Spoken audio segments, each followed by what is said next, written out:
All right, lesson 5, polynomial functions and complex zeros.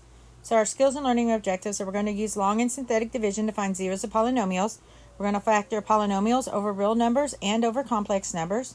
We're going to use a conjugate root theorem to find zeros of polynomials. We're going to find the degree of a polynomial using successive differences of output value over equal interval input values. We're going to determine whether a polynomial is even or odd, and we're going to solve polynomial inequalities velocity of an application problems.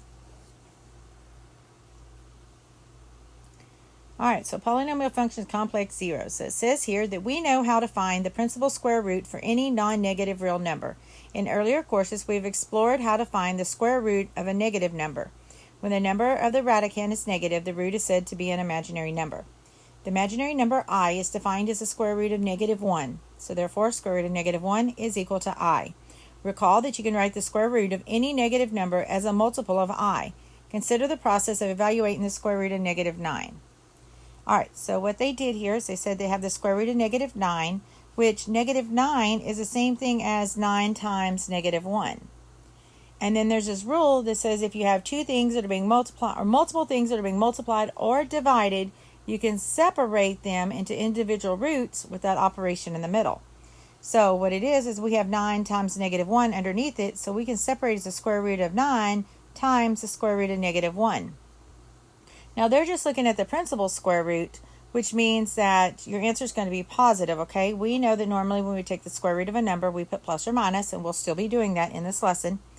But anyway, so they took the principal square root of 9, which is 3. They took the square root of -1, which is I, and 3 times I is 3I. All right? And it'd be the same thing if it had been divided. So like if I'd had the square root of -36 over 49. We can say, oh, well, this is the square root of -1 times the square root of 36 over 49. I'm sorry, 49. And so this could be the square root of -1 times the square root of 36 over the square root of 49. And so here we would get I, and times square root of 36 is 6, square root of 49 is 7. And so when we multiply them, we'd get 6I over 7. All right, so it works with multiplication or division. Just remember, for our purposes, we are going to do, when we're solving, you've got to make sure you put the plus or minus in front of it, okay?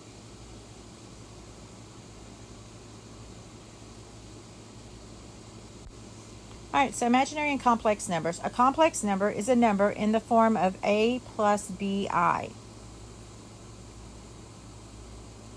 where A is the real part of the complex number and BI is the imaginary part. You have to write it in standard form, which means your real part will go first and then your I will go towards the end. All right, then we have the fundamental theorem of algebra. It says the fundamental theorem of algebra guarantees that any polynomial function of x with real number coefficients can be factored completely over the set of complex numbers. So we're able to factor anything down. Every complex polynomial function, f of x, of degree n is greater than or equal to 1, can be factored into n linear factors, not necessarily distinct of this form here. So what that's saying is our degree, I believe we talked about the other day, is our largest exponent. And so that largest exponent n, our degree, tells us how many factors we're going to have total, even if they're repeated.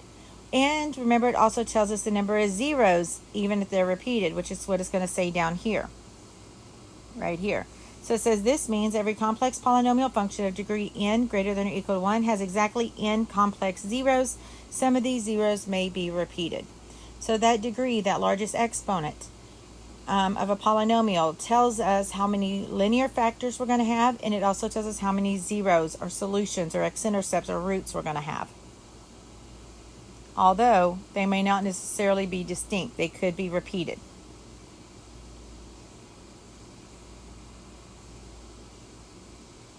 All right, so example 1. It says factor completely using complex numbers. So the first thing we notice there is, looking at this says x cubed is my largest exponent. So when I'm factoring, I expect 3 linear factors. If I was finding as zeros, I would expect 3 zeros. All right, so let's start factoring. I notice I can take an x out of all of them. And so when I take out an x, I'm going to put it on the outside, and that leaves me with x squared minus 6x plus 13. Well, I need to factor that. The only problem is when I try to do my x box, they have to multiply to 13 and combine to negative 6. And there's nothing that multiplies to 13 combines to negative 6. Be careful on this because I do see some people making mistakes when they're trying to factor and they're like, I can't figure out my numbers. Remember, if this number right here is anything other than a 1, you have to multiply them to get the number that's going to go on top, okay? Technically, you're still multiplying that number by 1 this way, but 1 times 13 is 13. We haven't done anything wrong on this one. This one is just not factorable. So what do we do when it's not factorable? Well, we're going to go find its zeros. So just don't forget this x right here. We're going to come back and get it in a few minutes. So I'm going to set this equal to 0 so I can go find its zeros. And there are a bunch of different ways to do it. Factoring's one way, but we already said we can't factor it. Completing the square is another way. We'll talk about that later. But the third way is the quadratic formula. And I believe you did the quadratic formula last year. You just might not remember it. So remember the quadratic formula says if our quadratic is in this form, ax squared plus bx plus c equals 0, then we can plug it into this formula to find its solutions or its x-intercept, its zeros. So it's x equals negative b plus or minus the square root of b squared minus 4ac all the way back to the equal sign, 2a. All right, so for this problem, that's what I'm going to do. I'm already in that standard form where it's ax squared plus bx plus c, and it's set equal to 0. So I can see that my a is 1. It's the number in front of the x squared. B is the number in front of x, which is negative 6. And c is a constant that has no x, so it's a positive 13. So I'm going to go through here and I'm going to set up my skeleton, which just has everything except variables written, and I'll just use parentheses to replace them right now. And then I'll fill it in just a minute.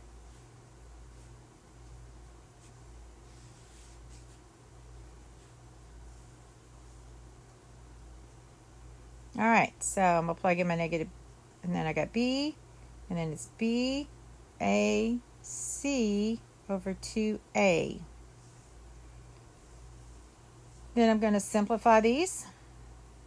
So x equals, here I have a negative, which is a positive 6, plus or minus. I do not recommend putting that square root on your calculator if you're going to try this in your calculator, because if what's underneath it is negative, it's going to tell you error, and then you're going to have to retype it. Now, you can leave your square root there and actually put this in there, or you could work it out by hand.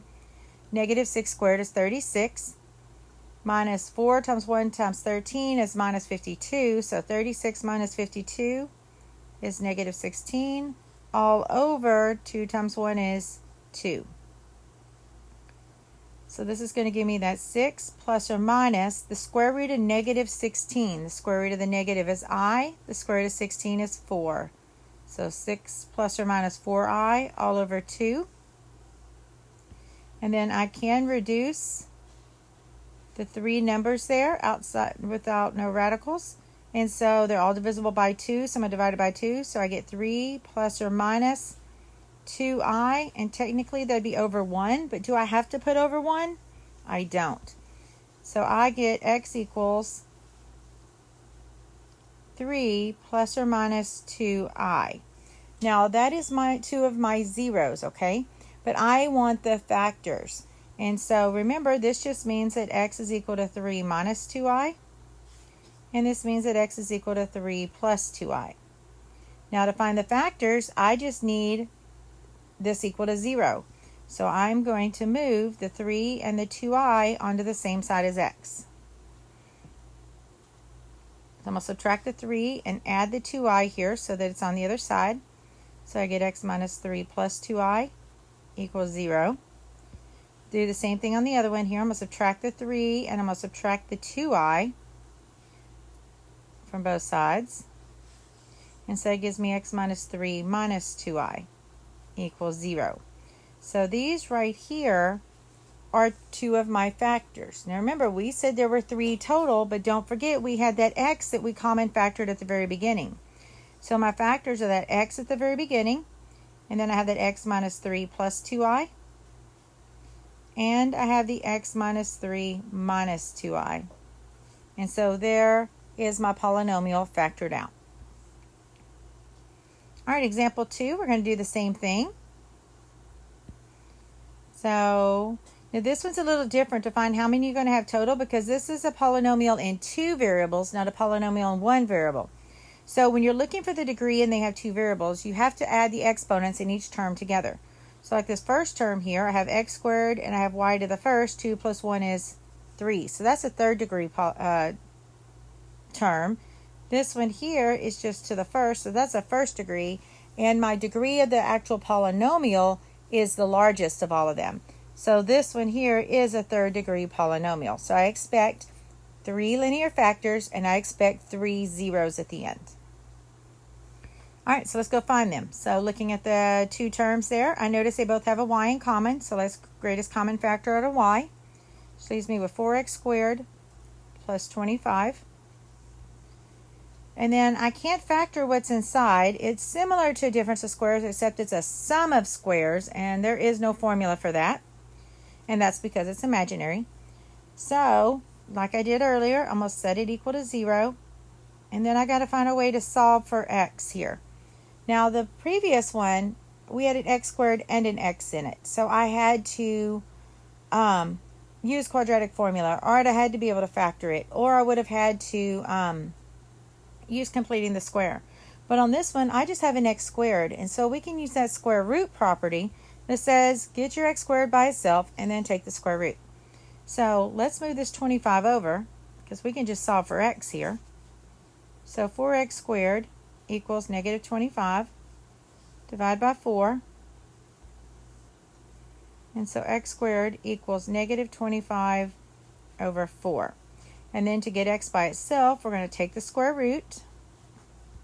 And so we get x equals, because we're solving, taking a square root, we're going to put plus or minus. Now, this is like that extra little thing I put on the side earlier. We know we got the square root of the negative, which is I. And then we have the square root of the fraction. Well, the square root of the top is 5 over the square root of the bottom is 2. And so I have x is equal to plus or minus 5i over 2. Those are two of my zeros. Now, because I have my zeros, I can work my way backwards to get my factors. So I know x is equal to negative 5i over 2. And I know x is equal to positive 5i over 2. And so I've just got to get this equal to 0. So I'm going to add the 5i over 2 on this one to both sides. And so I get x plus 5i over 2 equals 0. And on this other one, I'm going to subtract the 5i over 2. And so I get x minus 5i over 2 equals 0. And so I've got two factors right here. But remember, we said this is a third degree polynomial, so I need that third one. Always look back. We common factored at the very beginning. So when I write this as factors, there's that y we common factored out. And then the x plus 5i over 2 times the x minus 5i over 2. And there's my polynomial factored completely using complex numbers.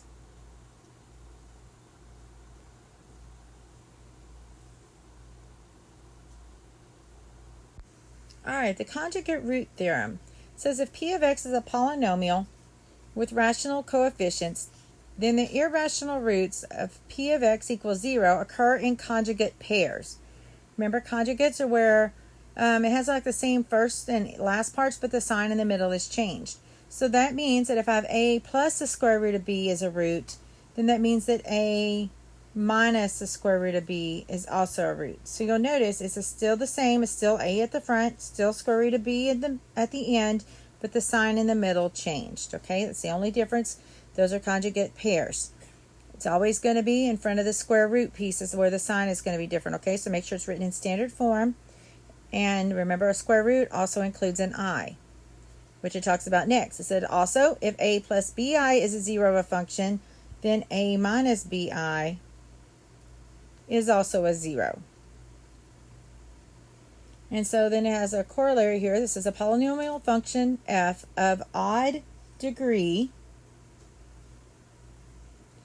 with real coefficients has at least one real 0. So it's going to cross that x-axis at least once if it has an odd degree. Okay, so x to the first, x to the third, x to the fifth, that's our largest exponents. All right, let's look at example 3. says a polynomial function f of degree 5 whose coefficients are real numbers has the zeros of x equals 2, 3i, and 1 plus i. Find the remaining zeros. Well, they told us it's a degree 5, so that we know there should be 5 zeros total. And so they already told us 2, 3i, and 1 plus i. That's 3 of them. We're missing 2. So we got to find those other 2. Now, one thing I always look for is, do any of them have a square root or do any of them have an I? Because if they do, remember they come in conjugate pairs. So I notice we have a positive 3i here, but we don't have a negative 3i listed. So the conjugate to positive 3i, because remember, write this over here, that's 0 plus 3i. Its conjugate would be 0 minus 3i, which is just negative 3i. So I know that negative 3i is also a 0. And then I notice I have 1 plus I, because it's got that I in it. I know its conjugate should be there, which would be 1 minus I. And there's my 2 missing ones right there.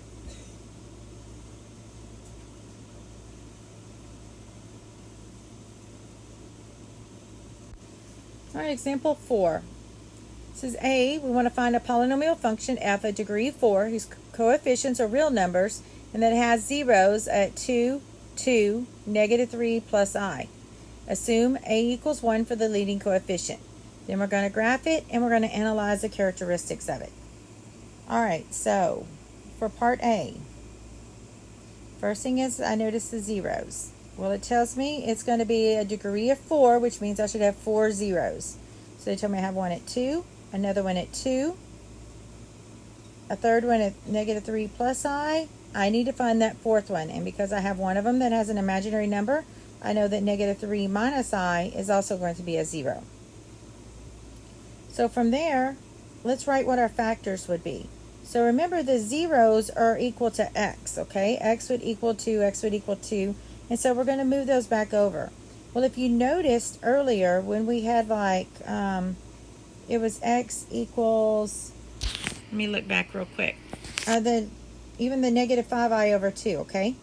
When we take this back as a factor, all we do is change the sign. So if I set this x equal 2 for this first one here, I'm going to do it over here on the side. So my first 0 is at x equals 2. If I move it over, that's going to make that x minus 2 equals 0. So anytime you're moving it into a factor, just change the sign to take it back, okay? So I know that this 2 is going to give me x minus 2. This 2 is going to give me another x minus 2. Now be a little more careful here. This negative 3 plus I is going to give me x plus 3 minus I. Change both the signs. And then negative 3 minus I is going to give me x plus 3 plus I. Alright, so if it told me to write it in factored form, this would be my answer, but it said a polynomial function, which means it wants all of this multiplied together. Alright, so group them. Always, if they have conjugates, you want to multiply those two together, and then anything else will be multiplied times that. But since I have an even number, I'm going to go ahead and multiply those two, and then I'll multiply their answers together.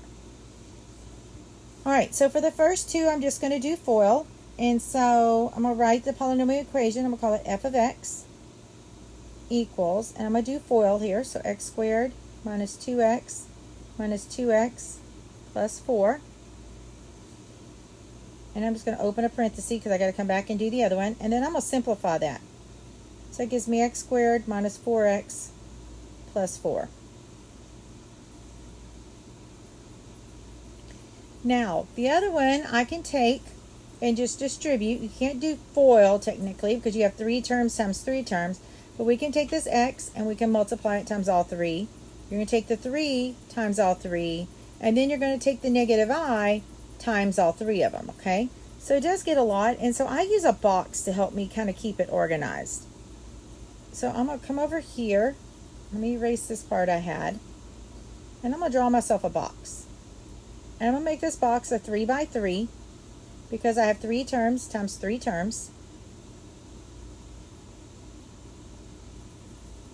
I'm going to put one of them going across the top. So I'm going to use the first one. So x plus 3 minus I. And one of them going down the side. So x plus 3 plus I. And then I'm going to multiply and whatever I get by the row in the column, and that's going to go into my box. So like this top left box is my first row, first column. So multiply what's in my first row by the first column. X times x is x squared. I'm going to go across, so I'm going to still use the x there in that row, but now I'm in the second column, so x times 3 is 3x, and I keep going across, and x times negative I is negative ix. And then I'm going to move on to the second row, first column, so 3 times x is 3x, 3 times 3 is 9, 3 times negative I is negative 3i, and then my third row, I times x is ix, I times 3 is 3i, and I times negative I is negative I squared.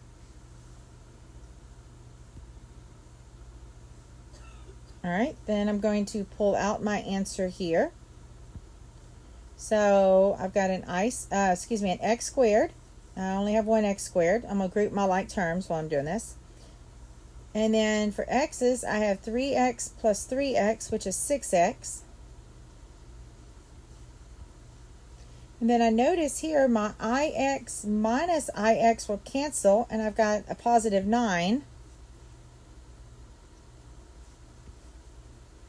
Then 3i minus 3i cancels, but then I have this negative I squared. So we have a negative, and then I squared, remember, is negative 1. And then I'm going to go through and simplify that. So that's x squared plus 6x, and then 9 minus a negative 1, which will give me 10. All right, and then I know you're super excited about this. We get to multiply these two together to get our answer. And so let's see here. We're going to run out of room. I'm going to do another box because it is 3 terms times 3 terms.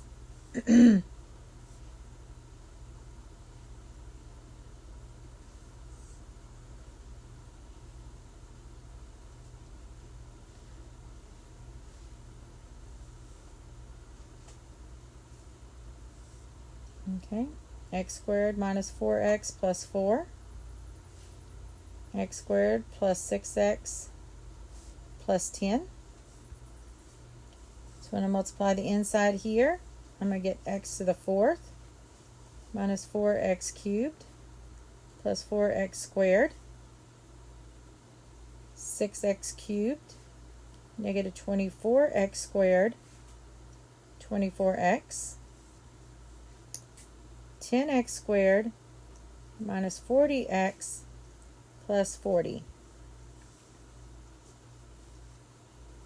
And so if I combine my like terms correctly and everything, this will be my polynomial. So it's going to be that f of x equals, see I have an x to the 4th, 6x cubed minus 4x cubed should give me 2x cubed, 10x squared minus 24x squared plus 4x squared gives me negative 10x squared. Negative 40x plus 24x is negative 16x. And then I have that plus 40 by itself there. And so there is my polynomial for part A. B wants us to graph this. Well, when I go to graph this, I know I have zeros at 2. And that's the only place it's going to cross the x-axis. And so I can throw this polynomial into my calculator now and look at it and get some points here to help me. So that's what we're going to do for now because we haven't talked about end behavior and all that other fun stuff yet. All right, so go ahead and plug this in your calculator and get a graph. I know it's got a y-intercept up at 40 if you remember what you learned last year, because that constant right there is your y-intercept in a polynomial.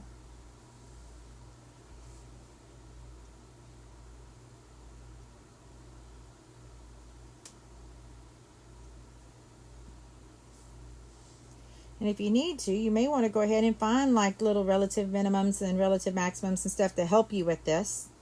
I believe that's what I actually did before I started plotting it on mine so that I could use those points to help me.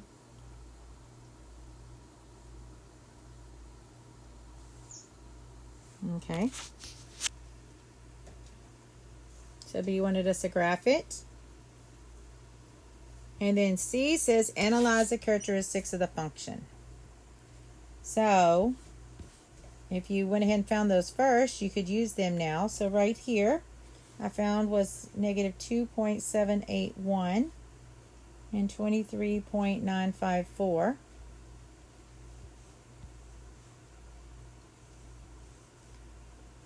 Up here, I found my point to be negative 0.719 and 45.858. And then, of course, this one was at 2, 0. All right, so we can see there that we have a relative maximum or a relative minimum. Start on the left. One of them is at 23.954, or is that, and it's at x equals negative 2.781. And then I have another relative minimum of 0, and it's at x equals 2, which I can also see is our absolute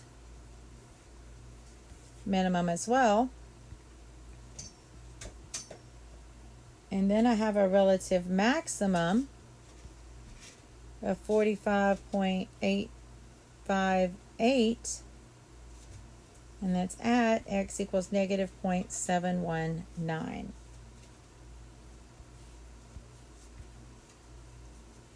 And then it kind of brings in a little bit about end behavior. I know we haven't talked about that, but what's happening is x goes to positive infinity, and what happens is x is going to negative infinity. So for the end behavior, let's just look at this graph. I know we haven't talked about it. It's coming up. So for the end behavior, as x goes towards, that's what the little arrow there means, negative infinity, what's happening to our y values? Well, if I cut, my y's are going to go towards, so if we go to our graph, as we're going to the left here, what's happening to these y values? They're going up, and they're going to keep going up to positive infinity. And then let's check the right side of our graph. So as our x goes towards positive infinity, what's happening to those y values? And so we can see on this right side of our graph, as x keeps going to the right here, our y's are going to keep going up, and they're going to keep going up to positive infinity.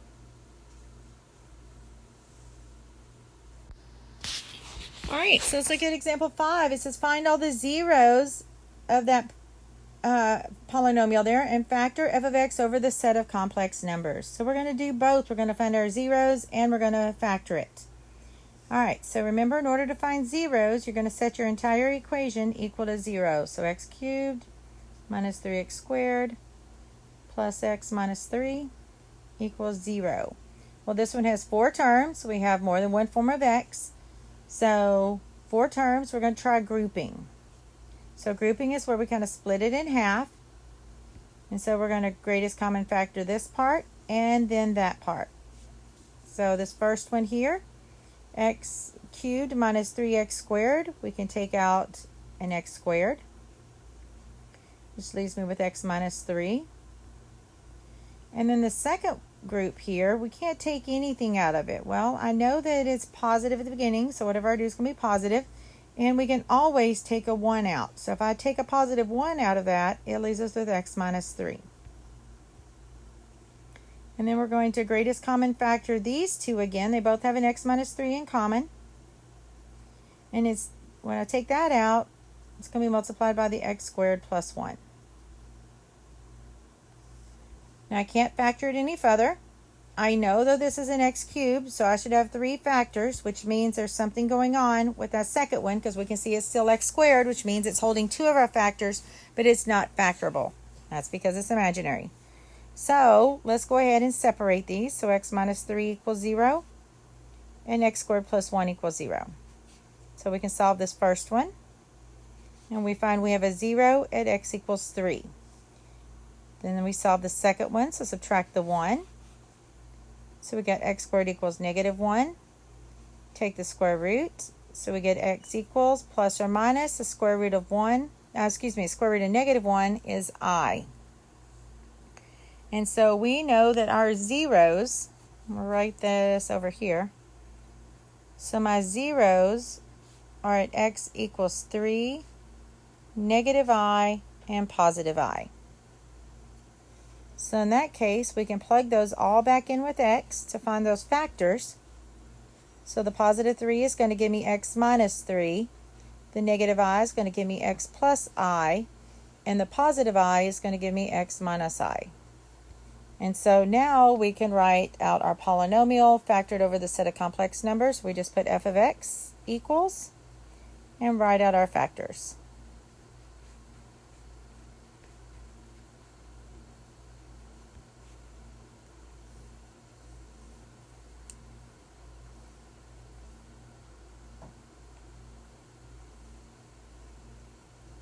All right, example 6. This is a complex number. Z equals 2i is a zero of the polynomial. Find the remaining zeros of f of x and factor over complex numbers. All right, so let's see. It's 4x cubed. So we know that we should have 3 factors, 3 zeros total. So when I look at my zeros, they told me that 2i is a 0, which then we know, because of conjugate pairs, that negative 2i is also going to be a 0. So we just need to go find that third one. And so if we're going to look for zeros, we're just going to set our polynomial equal to 0.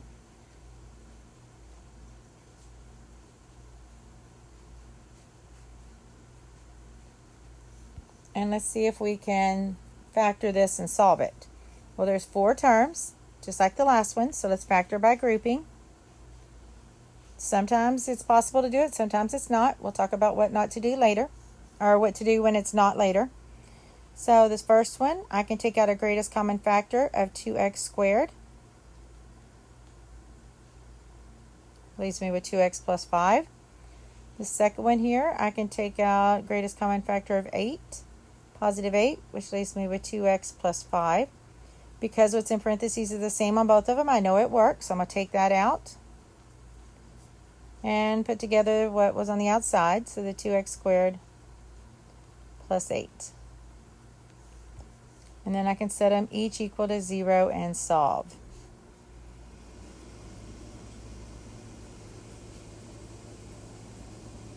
So this first one, we'll subtract the 5. So 2x equals negative 5. Divide by the 2, and so x equals negative 5 over 2, or you could put negative 2.5.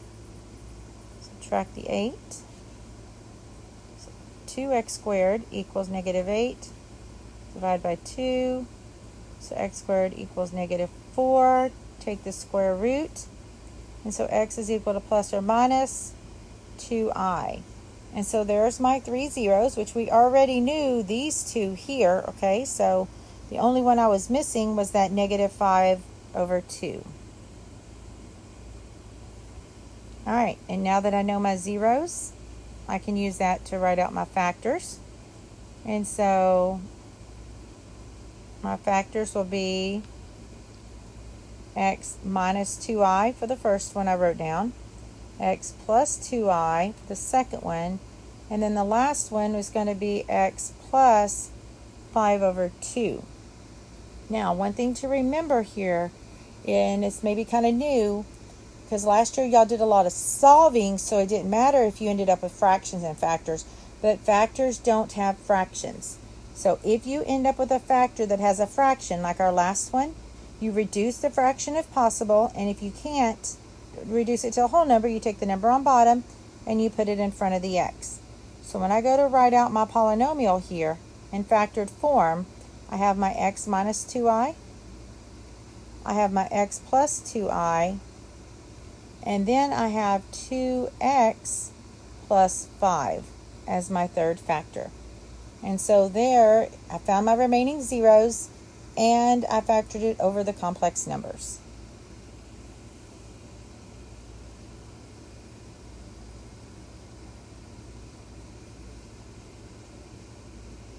All right, in example 7, it says if x equals 1 is a 0, the function, write f of x equals 3x cubed minus x squared minus 7x plus 5 as a product of linear and irreducible quadratic factors, each with real coefficients. That is, factor over the real numbers. So what it's saying is if we get factors that would give us imaginary answers for zeros, we're not going to use them when we factor. Those would be considered that irreducible quadratic factors. Just like in the previous example, when we had that, let me see. Well, in the last example, when we had that x squared plus 1, we said it equal to 0. I'm sorry, I'm lying. When we had the x squared plus 4 and we said it equal to 0, because that gave us imaginary, we could have used the x squared plus 4 because that would be considered an irreducible quadratic factor on this problem because it says to. The other problem did say to use linear, so we had to keep going on it. All right, so what we know here is we have a 0 at x equals 1. We also know that we should have 3 of them total. That's really big. Let me rewrite that.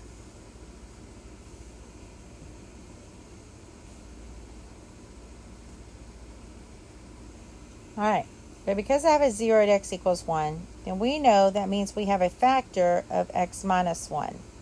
And so when I go to do this problem, so we're looking for the other zeros, so we can use it maybe to find the factors.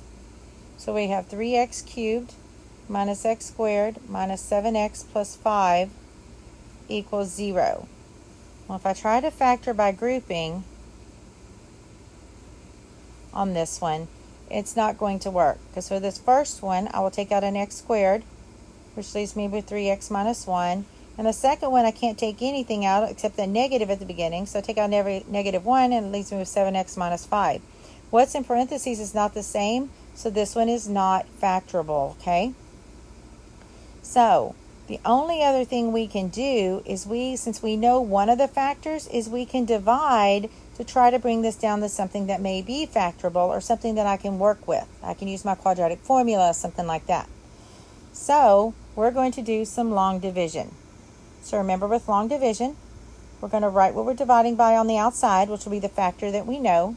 So x minus 1. And inside our division, we're going to write down our polynomial. Now don't forget, it has to be in descending order of the exponents as far as the terms are concerned, and every term has to be accounted for. So like since I have an x cubed, I have to have an x squared, I have to have an x, and I have to have a constant. If I'm missing any of them, I put a 0 for a placeholder. So I'm not missing any of them here. And so we're just going to divide those out. So I divide the first terms. 3x cubed divided by x is 3x squared. But when we multiply here, we multiply to both of these. So I get that 3x squared times the x minus 1, which will give me 3x cubed minus 3x squared. We're going to subtract it, which means we're going to change the signs. First term should always cancel. So then we get 2x squared and bring down the next term. Then we're going to keep repeating till we get to the end of this. So we have 2x squared divided by that x. So it's going to be 2x. Again, we're going to take that 2x this time, times that x minus 1 on the outside. It's going to give me 2x squared minus 2x. We're going to subtract, which means we're going to change the signs. And so it gives me negative 5x and bring down the next term, so plus 5. And we're going to keep doing this until either we get 0 or whatever is down here has a smaller exponent than the one that's on the outside that we're dividing by, okay? So, but since they're the same, that means this is going to be our last time to divide. So we're going to take this negative 5x, divide it by the x, which is negative 5. We're going to multiply that negative 5 times that x minus 1. Distribute it. That gives us negative 5x plus 5. We're going to subtract, which means change all the signs. And it all cancels with the remainder is 0. If it is a factor, your remainder should be 0. If it's not, you've got a mistake going on. So now I know that we also have this factor of 3x squared plus 2x minus 5. Okay, but can we reduce that? Can we factor it further out? And so we need to go check on that. So I'm going to bring that, where am I going to do it at? I'll do it over here. So let's see, 3x squared plus 2x minus 5. So let's see if we can factor that, or see if not, we'll have to use quadratic formula. This may be where we can reduce it. It may give us imaginary numbers. We won't know till we get to the end. All right, so the first thing I'm going to try is to factor it, because if it's factorable, that's going to make it so much easier for us, I think. All right, so remember though, this doesn't have just x squared, it's got a 3x squared. So to get the number it's going to multiply to, I have to multiply those. So 3 times negative 5 is negative 15, and they're going to combine to the 2 in the middle there. So I know that that's going to be 5 and negative 3.